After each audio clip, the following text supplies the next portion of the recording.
ورسوله.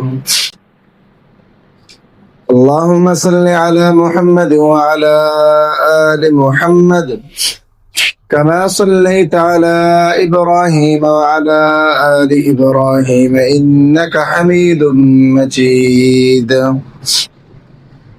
اللهم بارك على محمد وعلى آل محمد كما باركت على إبراهيم وعلى آل إبراهيم إنك حميد مجيد. أعوذ بالله السميع العليم من الشيطان الرجيم من همزه ونفخه ونفثه. بسم الله الرحمن الرحيم. يا أيها الناس اتقوا ربكم الذي خلقكم من نفس واحدة وخلق منها زوجها وبث منهما رجالا كثيرا ونساء واتقوا الله الذي تساءلون به والأرحام إن الله كان عليكم رقيبا. يا أيها الذين آمنوا اتقوا الله حق تقاته ولا تموتن إلا وأنتم مسلمون.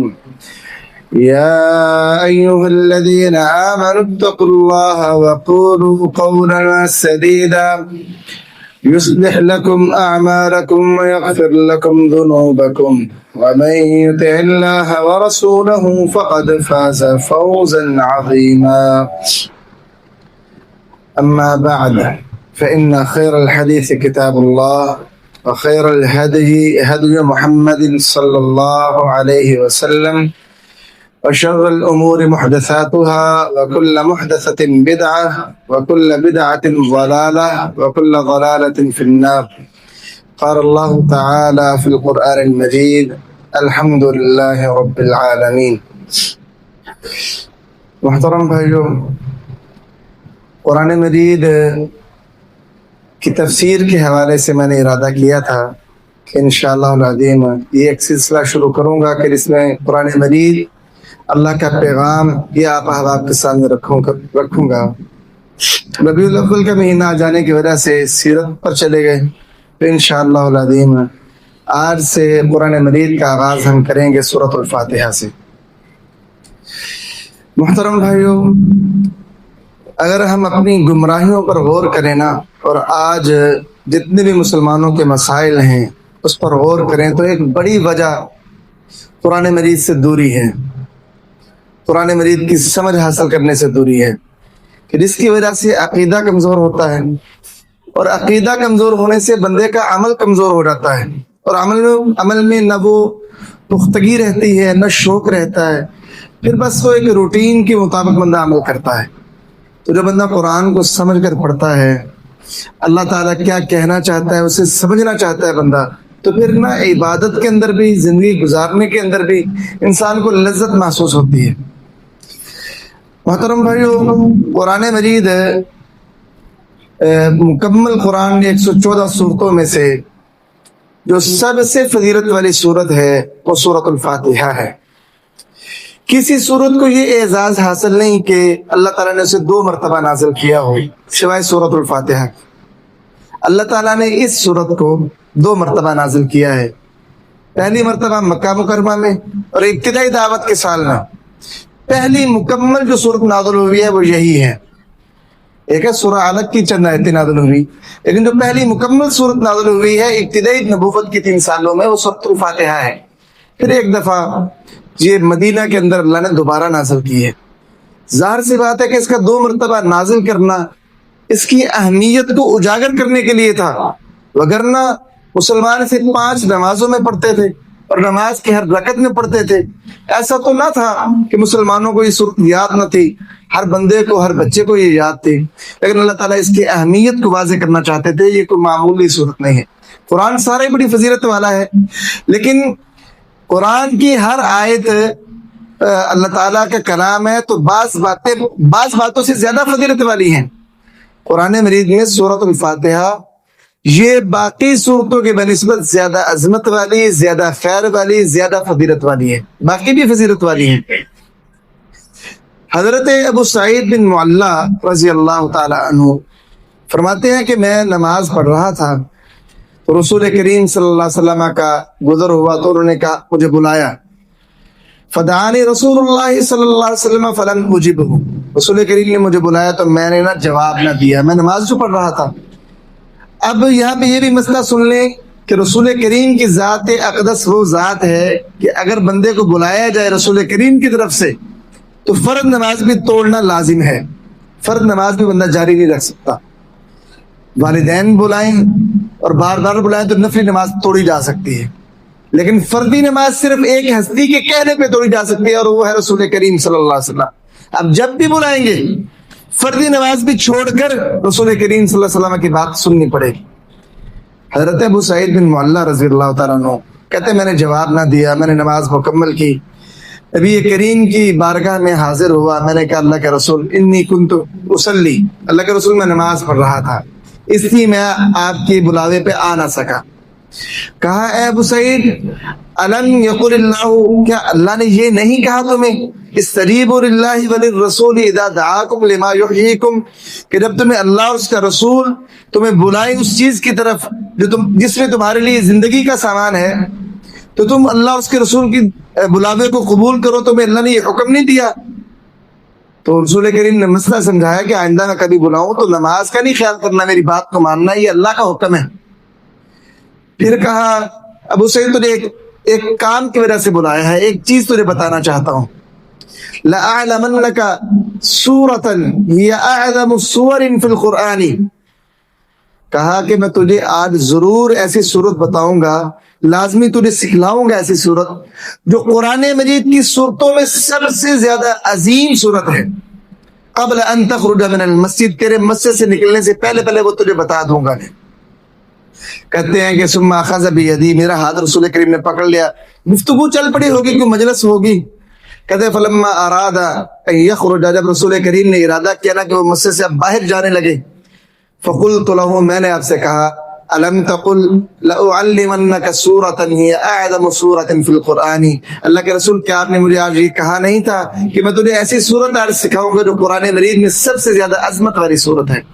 تو رسول کریم کو یاد آیا، آپ نے فرمایا ہاں ہاں الحمدللہ رب العالمین، اے ابو سعید وہ سورۃ الفاتحہ ہے، یہ سبع من المثانی، یہی سبع من المثانی ہے، بار بار تو رہ جانے والی یہی صورت ہے، یہ القرآن العظیم، یہی عظیم قرآن ہے۔ سورۃ الفاتحہ کے بارے میں فرمایا یہی عظیم قرآن ہے اور یہی سبع مثانی ہے۔ اسی طرح حضرت جابر بن عبداللہ رضی اللہ تعالی عنہ کہتے ہیں کہ میں رسول کریم کے پاس آیا، انتہیت الی رسول اللہ صلی اللہ علیہ وسلم وقد احرق الماء، رسول کریم قضاء حاجت میں مشغول تھے، ابھی فارغ ہوئے تھے، پانی گرانے کی آوازیں آ رہی تھی، تو میں نے رسول کریم کو کہا السلام علیکم یا رسول اللہ، اللہ کے رسول اللہ پر سلام تھے، میں نے سلام کہا، فلم یرد علی، رسول کریم نے جواب ہی نہ دیا مجھے، میں نے دوبارہ کہا السلام علیکم یا رسول اللہ، فلم یرد علی، اللہ کے رسول نے پھر نہ جواب دیا، کہ میں نے تیسری مرتبہ کہا السلام علیکم یا رسول اللہ، اللہ کے رسول فلم یرد علی، اللہ کے رسول نے پھر جواب نہ دیا۔ کہتے ہیں فانطلق رسول اللہ صلی اللہ علیہ وسلم یمشی، رسول کریم وہاں سے نکلے اور چل پڑے، حتی دخل رحلہ، یہاں تک کہ آپ اپنی رہائش گاہ پہ تشریف لے گئے۔ کہتے ہیں وانا خلفہ، میں پیچھے پیچھے تھا جب اللہ کے رسول رہائش گاہ پہ تشریف لے گئے، وانا دخلت المسجد، میں مسجد میں داخل ہوا، کہتے ہیں میری حالت یہ تھی فکئیبا حزینا، مجھ پر گویا غم کے پہاڑ ٹوٹ پڑے تھے، میں بڑا غم زدہ ہو کے بیٹھ گیا مسجد میں کہ میں نے رسول کریم کو 3 دفعہ سلام کہا ہے اور اللہ کے رسول نے 1 دفعہ بھی جواب نہیں دیا، پتہ نہیں کون سا گناہ اور کون سا جرم مجھ سے ہو گیا کہ رسول کریم مجھ سے ناراض ہو گئے ہیں اور میرے سلام کا جواب نہیں دے رہے۔ صحابہ کرام کو اللہ کے رسول کی ناراضگی بڑی بھاری گزرتی تھی، اب یہ صحابی مسجد میں آ کے بیٹھا ہے اور بڑا غمگین بیٹھا ہے، بڑا افسردہ بیٹھا ہے۔ کہتے ہیں کہ ابھی تھوڑی ہی دیر گزری تھی کہ فدخل علی رسول اللہ صلی اللہ علیہ وسلم وقد تطہر، رسول کریم میرے پاس آئے اور آپ وضو کر کے آئے تھے۔ اب آپ کی جو یہ حالت تھی نا بغیر وضو کی، اس میں آپ سلام کا جواب اور دعا نہیں دینا چاہتے تھے، اس لیے آپ نے جواب نہ دیا صحابی کو۔ اب جب مسجد میں آئے دیکھا کہ میرا صحابی بڑا غمگین بیٹھا ہے اور پریشان بیٹھا ہے کہ میرے آقا نے میرے سلام کا جواب نہیں دیا، تو اسے تسلی دینے کے لیے ایک علمی بات بتائی۔ کہا الا اخبرک یا عبد اللہ، آئے اللہ کے رسول، کہتے عبداللہ کہتے ہیں آتے ہی مجھے پہلے 3 دفعہ رسول کریم نے جواب دیا، علیک السلام ورحمۃ اللہ، تجھ پر سلامتی ہو اے عبداللہ اور اللہ کی رحمتیں ہوں. پھر دوبارہ کہا وعلیک السلام ورحمۃ اللہ، پھر کہا وعلیک السلام ورحمۃ اللہ. میں نے 3 دفعہ سلام کہا تھا، رسول کریم میرے پاس آئے 3 دفعہ ہی مجھے جواب دیا. اور پھر اس کے بعد میری دلجوئی کے لیے کہا الا اخبرک یا عبداللہ بن جابر، عبداللہ بن جابر تجھے میں بتاؤں نا بأخیر سورۃ فی القرآن، قرآن مجید کی سب سے بہترین سورت کے متعلق. تو کہتے ہیں بلا یا رسول اللہ، کیوں نہیں، اللہ کے رسول ضرور بتائیے، قرآن مجید کی جو سب سے بہترین خیر والی بھلائی والی سورت ہے ضرور بتائیے مجھے اس کے متعلق. کہا وہ الحمدللہ رب العالمین سورۃ الفاتحہ ہے، تم اسے پڑھا کرو اور مکمل پڑھا کرو. رسول کریم صلی اللہ علیہ وسلم کے فرامین کی روشنی میں جو قرآن مجید کی صورتوں میں سے سب سے عظیم صورت اور سب سے خیر والی صورت معلوم ہوتی ہے وہ سورۃ الفاتحہ ہے. اس کی وجوہات علماء نے کئی ایک بیان کی ہیں، اگر وجوہات نہ بھی بیان کی جائیں اس کے بغیر ہی یہ سورت اللہ کے رسول کے کہنے سے عظیم ترین ہے. لیکن وہ علماء نے وہ وجوہات رسول کریم کے فرامین سے ہی اخذ کی ہیں. رسول کریم صلی اللہ علیہ وسلم کا فرمان ہے، حضرت ابو ہریرہ فرماتے ہیں کہ رسول کریم نے فرمایا الحمدللہ رب العالمین ام القرآن و ام الکتاب والقرآن العظیم وفی روایہ السبع المثانی. فرمایا کہ یہ جو الحمدللہ رب العالمین سورۃ فاتحہ ہے نا، یہ قرآن کی ماں ہے، یہ پوری کتاب کی اصل ہے. یعنی گویا سورۃ الفاتحہ پورے قرآن کا نچوڑ ہے، یہ جڑ ہے قرآن کی، یہ بنیاد ہے قرآن کی، یہ اساس ہے قرآن کی. اور اس پر پھر علماء نے لکھا کہ اگر کوئی بندہ انتہائی گہری تحقیق کرے اور غور و فکر کرے سورۃ الفاتحہ میں، قرآن مجید کے جتنے بڑے بڑے مضامین ہیں اسے سورۃ الفاتحہ میں مل جائیں. قرآن مجید کا کوئی خلاصہ پڑھنا چاہتا ہے وہ سورۃ الفاتحہ کو پڑھ لے، یہ قرآن مجید کا خلاصہ ہے، نچوڑ ہے یہ سورۃ الفاتحہ. اسی وجہ سے تو اللہ تعالیٰ نے ہر نماز کی ہر رکعت میں فاتحہ کو رکھا ہے کہ جو بندے قرآن میں غور نہ بھی کر سکے اس فاتحہ میں کر لے، کم از کم قرآن کا خلاصہ تو انہیں پتہ چل جائے گا نا، نچوڑ تو پتہ چل جائے گا قرآن ہے کیا، قرآن پیغام کے لیے کیا ہے. دیکھو نا اہدنا الصراط المستقیم کہہ کے جنت کا رستہ ایک جملے میں بیان کر دیا کہ یہ جو تم نے دعا کرنی ہے نا صراط مستقیم کی، یہی وہ رستہ ہے جس پہ چل کے جنت میں جاؤ، اور قرآن اسی کی دعوت دینے کے لیے آیا. تو رسول کریم صلی اللہ علیہ وسلم نے اس صورت کے متعلق اس حد تک بات کی، اگر میں آپ کا حوالہ نہ دیتا تو شاید بھی مبالغہ امیز بات لگتی، چونکہ رسول کریم نے فرمائی ہے، اس میں برحق ہے کہ تورات اللہ کا کلام ہے، انجیل اللہ کا کلام ہے، زبور بھی اللہ کی کتاب ہے، اور قرآن مجید بھی اللہ کی کتاب ہے. رسول کریم نے فرمایا نہ تورات میں، نہ زبور میں، نہ انجیل میں، اور نہ ہی قرآن میں سورۃ الفاتحہ جیسی صورت نہیں ہے. یہ ایسی عظیم الشان صورت ہے، نہ قرآن میں اس جیسی کوئی اور صورت ہے. ہاں اس کے بعد پھر معوذتین کا نمبر ہے، وہ سب سے فضیلت والی ہیں. قرآن میں سورۃ الفاتحہ جیسی کوئی عظیم صورت نہیں، زبور میں تو ہے ہی نہیں نہ اس جیسی، اور نہ تورات میں ہے نہ انجیل میں ہے. یہ سب سے عظیم صورت اللہ کے کلام میں سے جو سب سے بہترین حصہ ہے وہ سورۃ الفاتحہ ہے. سارا ہی بہترین ہے اللہ کا کلام، لیکن اس میں سے بھی جو فضیلت والا ہے وہ سورۃ الفاتحہ ہے.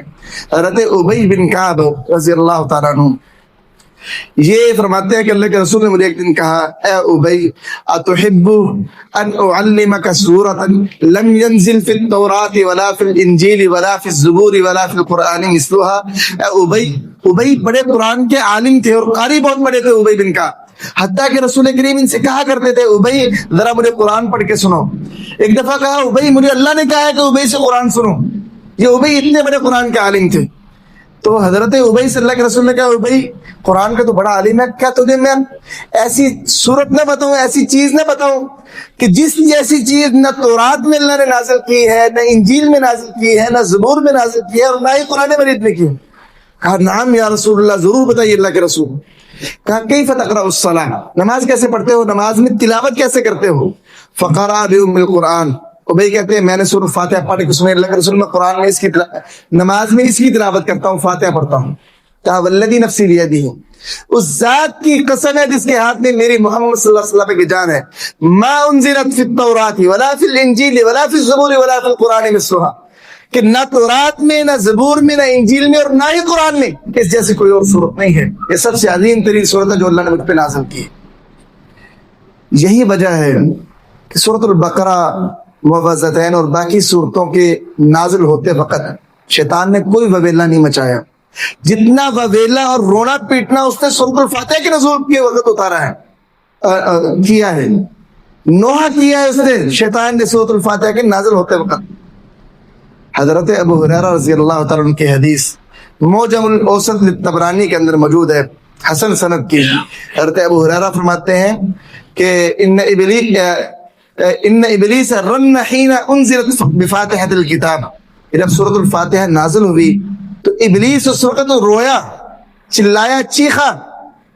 اسے بڑا افسوس ہوا کہ یہ تو ہدایت کا منبع، خیر کا دروازہ، قرآن کی بنیاد اور قرآن کا نچوڑ ہی نازل کر دیا گیا ہے، اس پر وہ رویا ہے، غمزدہ ہوا ابلیس.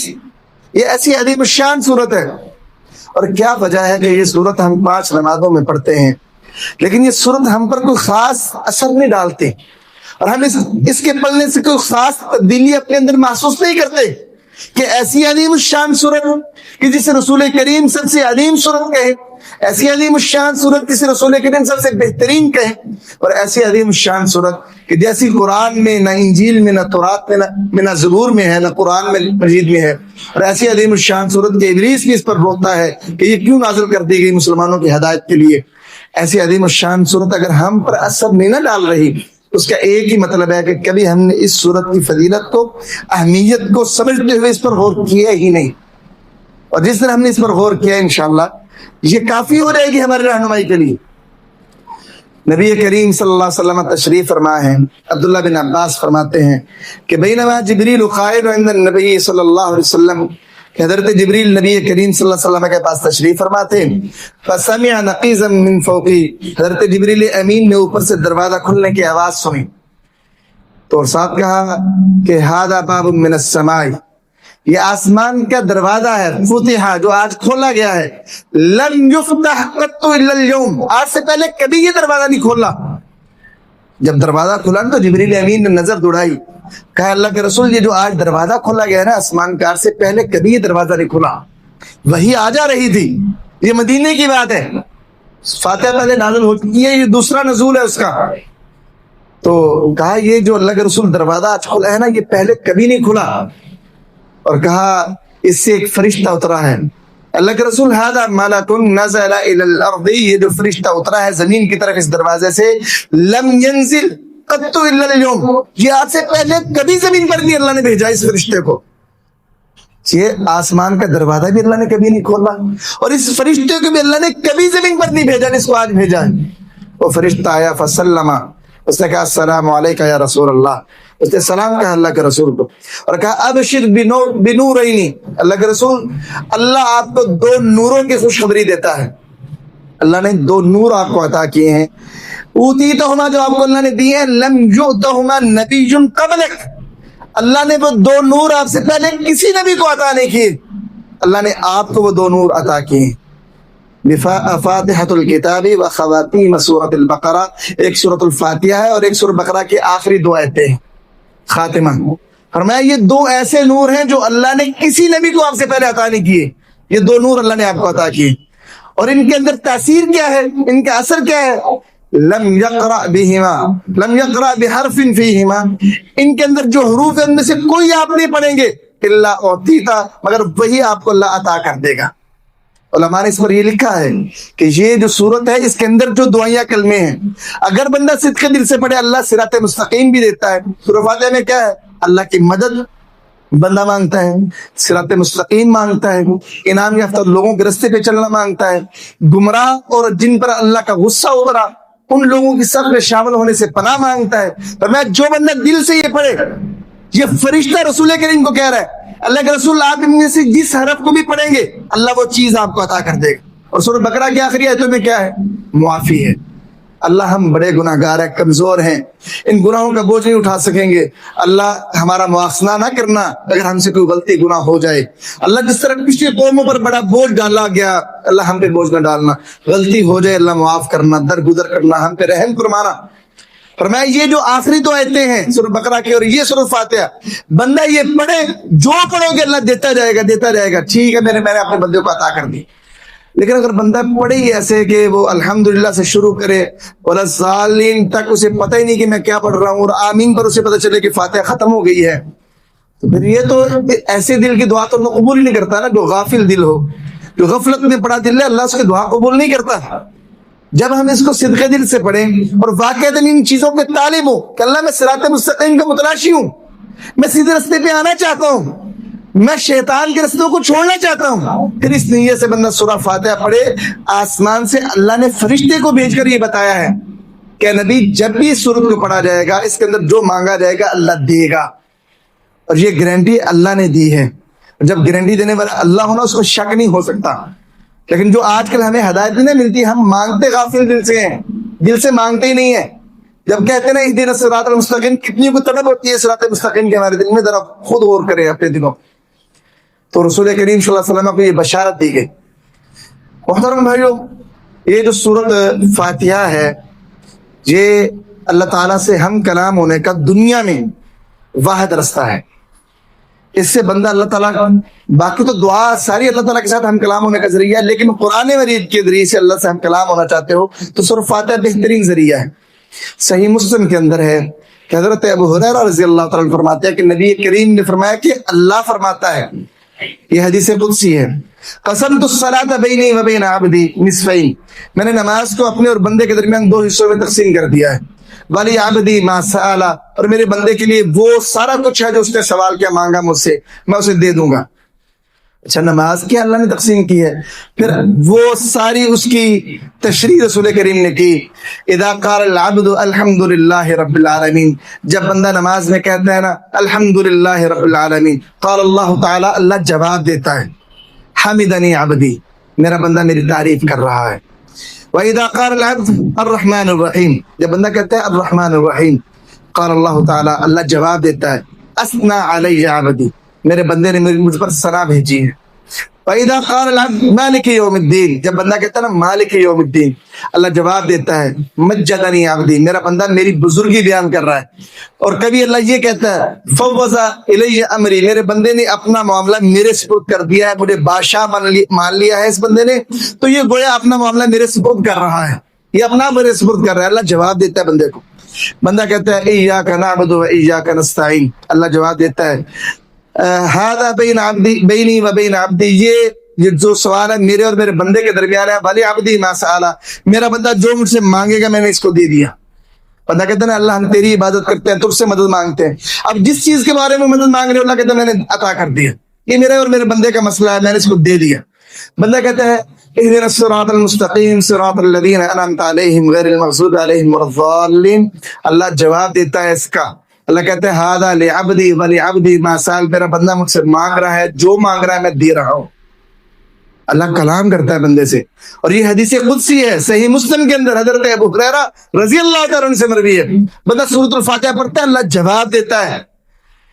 اور جب اللہ بندے سے ہم کلام ہو دنیا کے اندر نا، والد سے بندہ بات کرتا ہو، بندہ والد سے ہم کلام ہو ادھر دھیان کرے، یہ تمیز ہے، ادب ہے. ایسے کوئی بھی کہ نہیں یہ مؤدب کہے گا یہ بیٹا کتنا نا، والد اس سے بات کر رہا ہے اور اس کا دھیان ہی نہیں اس والد کی طرف. آپ کا دھیان نماز میں اس لیے بھی ضروری ہے کہ آپ اللہ سے ہم کلام ہو، رب العالمین کے دربار میں کھڑے ہو. اس لیے تو نماز میں کھڑے ہونے کا بڑے آداب ہے. فرمایا آسمان کی طرف نگاہیں نہ اٹھاؤ ورنہ تمہارے نگاہیں واپس نہیں آئیں گی، اللہ تمہیں اندھا کر دے گا. نماز کے آداب ہے سر جھکا کے، سجدے والی جگہ پر سر اپنی نگاہوں کو رکھتے ہوئے سر جھکا کے نماز پڑھنی. نماز کے آداب ہیں. آسمان کی طرف بھی دیکھنا، کیونکہ آپ اللہ سے ہم کلام ہو. دنیا کے بادشاہ تو اپنے درباروں میں لوگوں کو جھکنے بھی مجبور کرتے ہیں اور پھر وہ گفتگو ہوتی ہے. یہ آپ اللہ کے دربار میں کھڑے ہو جو بادشاہوں کا بادشاہ ہے، آپ اللہ سے ہم کلام ہو سورۃ الفاتحہ کے ذریعے سے بڑے مؤدب ہو کے اور بڑے احترام اور ادب کے ساتھ اللہ تعالیٰ سے مانگنے کی نیت سے فقیرانہ حالت کے اندر اللہ کے سامنے کھڑے ہو کر یہ سورۃ فاتحہ پڑھنی ہے آپ نے، کیونکہ اللہ آپ کا جواب دے رہا ہے، اللہ آپ کو عطا کر رہا ہے. محترم بھائیو، یہ جو سورۃ الفاتحہ ہے، بیماری جو بھی اللہ نے اتاری ہے، نبی کریم نے فرمایا کہ اللہ نے ہر بیماری کی ایک دوا اس کا علاج نازل کیا ہے. اس لیے ہمارا یہ عقیدہ ہے. ڈاکٹر حضرات بہت سی بیماریوں کو کہتے ہیں یہ لا علاج بیماریاں ہیں، ہم نہیں مانتے. ہم یہ کہتے ہیں کہ آپ کا علم ابھی تک ان کے علاج تک نہیں پہنچا. لا علاج بیماری کوئی نہیں ہے. ہمارا نبی کہتا ہے صلی اللہ علیہ وسلم کہ کوئی بیماری اللہ نے نہیں اتاری مگر اس کی شفا بھی اتاری ہے. تو اس لیے کوئی بیماری لا علاج نہیں ہوتی. آپ کی تحقیق ابھی اس علاج کو تلاش نہیں کر سکی. بس مسئلہ یہ ہے ایک وقت آئے گا اس کا علاج دریافت ہو جائے گا. وہی بیماری جو لا علاج سمجھی جاتی تھی اس کا علاج شروع ہو جائے گا. اس لیے ہمارا نظریہ یہ ہے کہ کوئی بیماری لا علاج نہیں ہے. اب ایک علاج ہے میڈیسن کے ذریعے مادی طریقوں سے، ایک علاج ہے روحانی ذریعوں سے. یہ جو اللہ نے قرآن نازل کیا ہے اس کی بڑی تاثیر ہے. وَنُنَزِّلُ مِنَ الْقُرْآنِ مَا هُوَ شِفَاءٌ وَرَحْمَةٌ لِّلْمُؤْمِنِينَ. اور ہم یہ قرآن جو تھوڑا تھوڑا کر کے نازل کرتے ہیں اس میں سراسر شفا ہے اور یہ مومنوں کے لیے رحمت کا ذریعہ ہے. اللہ کہتے ہیں اس قرآن میں شفا ہے، یہ پر تاثیر قرآن ہے. تو سورۃ الفاتحہ یہ بیماریوں کے علاج کی بہترین دوا ہے. روحانی طور پر کوئی بیماری آپ کو ہو گئی ہے نا، سورۃ الفاتحہ اس کا بہترین دم ہے. اس پر دو واقعات آپ کی خدمت میں پیش کرنا چاہتا ہوں. ابو سعید خدری رضی اللہ تعالیٰ عنہ سے یہ روایت حدیث کی اکثر کتب میں موجود ہے کہ وہ کہتے ہیں ہم ایک سفر پڑھتے نبی کریم کے چند صحابہ، کہتے میں بھی تھا، تو ایک جگہ پہ ہم رکے. عرب کا یہ رواج تھا اور اسلام کا یہ اصول ہے کہ جب مسافر بندہ کہیں پہ لوگوں کو کہے کہ ہم تمہارے مہمان ہیں ہماری میزبانی کرو تو ان کو کرنی پڑے گی. اسلام کہتا ہے کوئی بندہ مسافر ہے کہیں پہ چلا گیا مہمان ہے، میزبان میں میزبانی نہ کرے تو حق ہے مہمان کو کہ وہ اس سے اپنے پیسے لے لے، چھین لے، یہ بھی حق ہے. ہمارے ہاں تو یہ رواج ہی کوئی نا میزبانی کا اتنا. بعض اوقات یہاں پہ اپیل کرنے کے لیے آتے ہیں مختلف مدارس کے لوگ، وہ نمازی سے پوچھ رہے تھے یار کھانا کھانا ہے، میں نے کوئی اہتمام ہو سکتا ہے. اکثر نمازی حضرات مدد کر کے آگے چل دیتے ہیں. بہرحال عرب کے اندر یہ روایت تھا کہ مسافروں کی میزبانی کرنا ضروری سمجھا جاتا تھا. ابو سعید خدری کہتے ہیں کہ ہم نے اس قبیلے ایک قبیلہ ملا رستے میں، ہم نے ان سے کہا کہ ہماری میزبانی کرو، بھوکے ہیں، کوئی ہمارا بندوبست کرو. انہوں نے انکار کر دیا. کہا ہم ابھی تھوڑا سا چلے ہی تھے آگے کہ ایک بچی دوڑتی ہوئی آئی کہ تم میں کوئی ایسا بندہ ہے جو بچھو کے ڈسے کا علاج جانتا ہو یا کوئی دم وغیرہ کرنا جانتا ہو. تو کہتے ہیں کہ ہم نے انہیں کہا کہ ہے تو صحیح لیکن ہم نے یہ کرنا نہیں کیونکہ تم نے ہماری میزبانی نہیں کی، اب ہم اس پر اجرت لیں گے. کہتے ہیں اجرت 30 بکریاں طے ہوئی کہ 30 بکریوں پر ہم یہ دم کریں گے. ابو سعید خدری یہ چلے گئے رضی اللہ تعالیٰ، گئے ہیں اور جا کر انہوں نے سورۃ الفاتحہ پڑھی. فاتحہ پڑھ کے تھوک جو منہ میں تھا نا یہ اس زخم پہ جہاں پہ بچھو نے ڈسا تھا وہاں پھینکتے گئے حتیٰ کہ وہ بالکل حشاش بشاش ہو گیا سردار، اس کا زہر چلا گیا، ٹھیک ہو گیا بالکل. انہوں نے قافلے والوں کو دودھ بھی پلایا اور بکریاں بھی دی. ابو سعید خدری جب قافلے میں پہنچے نا تو صحابہ نے پوچھا تجھے کہاں سے پتا دم؟ کہا مجھے دم شم کا کوئی نہیں پتا. میں نے کہا قرآن میں اثر ہے تو میں نے فاتحہ پڑھ، مجھے دم شم کوئی نہیں آتا، میں جانتا نہیں ہوں اس کو. تو کہا پھر ہم ان بکریوں کو کھائیں گے نہیں، رسول کریم کے پاس جائیں گے، وہاں پر آپ سے مسئلہ پوچھیں گے. پھر کہتا ہے ہم بکریاں لے کر رسول کریم کی خدمت میں جب حاضر ہوئے سفر سے واپس آ کر ہم نے آپ کو سارا معاملہ بتایا. کہا تمہیں کس نے بتایا کہ یہ دم ہے سورۃ الفاتحہ؟ میرا بھی اس میں حصہ رکھو. کبھی کبھی آپ از راہ مزاح بات کرتے تھے، آپ نے کہا میرا بھی ان بکریوں میں حصہ رکھنا اور یہ کھا لو، یہ حلال ہے. تو یہ بچھو کا ڈسا بندہ بچتا ہی نہیں ہے، لیکن دیکھو صحابی نے سورۃ الفاتحہ کے ذریعے سے دم کیا اور بندہ ٹھیک ہو گیا. تو یہ بہترین شفا ہے سورۃ الفاتحہ. اس کے ذریعے سے بیماروں کو دم کریں اور پختہ یقین کے ساتھ کریں. یقین بہت اثر رکھتا ہے، یقین کے ساتھ کریں. یہ یقین کے ساتھ پڑھی جانے والی سورۃ الفاتحہ انشاءاللہ اللہ اس کے ذریعے سے شفا دے گا. حضرت خارجہ بن سلک رضی اللہ تعالیٰ عنہ کے چچا ہیں علاقہ بن سہار تمیمی رضی اللہ تعالیٰ عنہ. کہتے ہیں ہم رسول کریم کے پاس آئے، اسلام لایا، پھر واپس کو ہو لیے. رستے میں ایک قبیلہ ملا، وہاں ایک پاگل تھا جسے لوہے کی زنجیروں سے جکڑ رکھا تھا. تو ہم سے اس قبیلے والوں نے کہا کہ تم کہاں سے آ رہے ہو؟ ہم نے کہا جی ہم اس نبی کے پاس سے آ رہے ہیں. کہا ہمیں بھی پتا چلا اس نبی کا اور لگتا ہے وہ خیر والا بندہ ہے، تو کیا اس نبی کے سے کوئی بیماریوں کا علاج بھی سیکھ کر آ رہے ہو؟ تو کہتے ہیں کہ میں نے پھر نا ہاں کر دی اور دم کرنے کی حامی بھر لی. کہتے ہیں میں نے اس دیوانے کو اور پاگل شخص کو جو لوہے کی زنجیروں سے جکڑا ہوا تھا، ایک روایت میں آتا ہے 3 دن، ایک روایت میں آتا ہے 7 دن، میں نے اس کو سورۃ الفاتحہ کا دم کیا. کہتا ہے وہ بالکل ٹھیک ہو گیا اور قبیلے والے اتنے خوش ہوئے 100 بکریاں مجھے دی انہوں نے.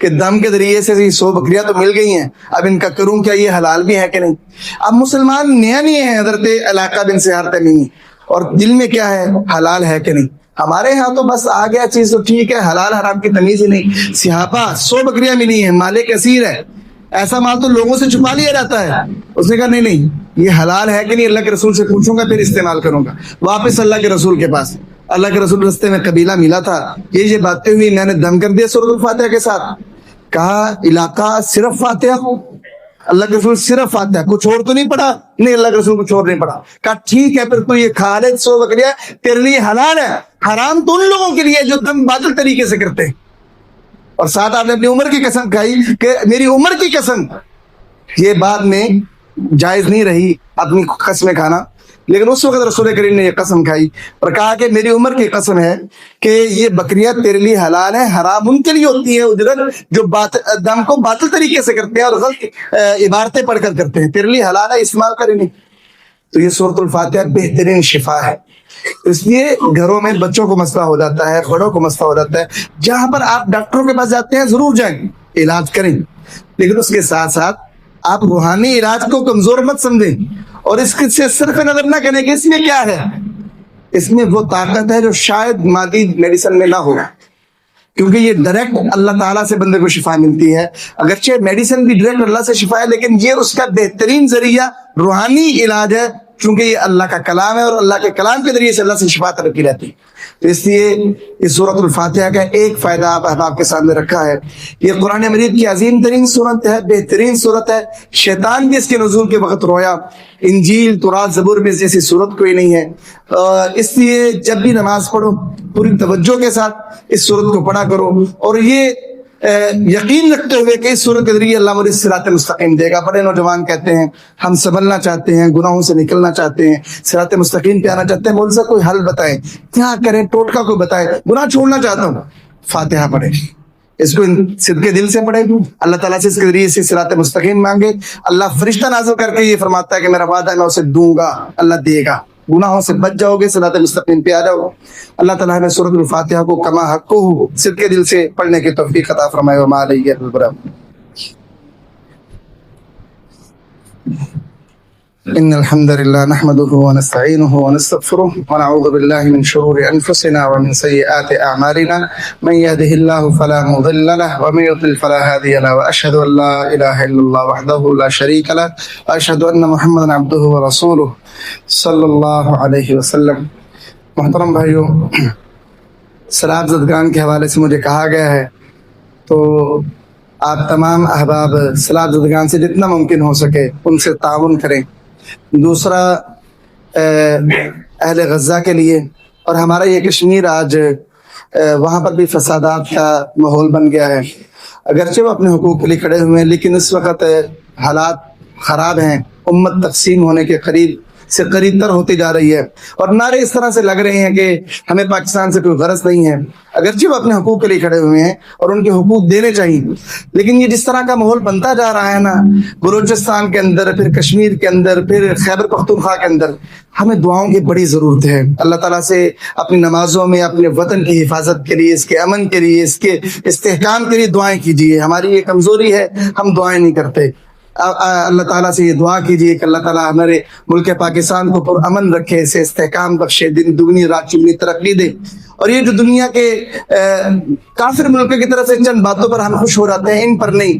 ہمیں حقیقی ترقی جو اسلام کی ترقی ہے اور اسلام کا عالم بلند کرنے والی ترقی ہے, جس مقصد کے لیے ہم نے پاکستان کو حاصل کیا تھا, وہ والی ترقی ہمیں اللہ تعالیٰ عطا فرمائے. تو اپنی نمازوں کے بعد اپنی کشمیری بھائیوں کو اور تمام پاکستان کو اور تمام مسلمانوں کو اپنی دعاؤں میں لازمی یاد رکھیں. جزاک اللہ خیرا. اما بعد فإن خير الحديث كتاب الله وخير الهدي هدي محمد صلى الله عليه وسلم وشر الأمور محدثاتها وكل محدثة بدعة وكل بدعة ضلالة وكل ضلالة في النار. سبحان ربك رب العزة عما يصفون وسلام على المرسلين والحمد لله رب العالمين.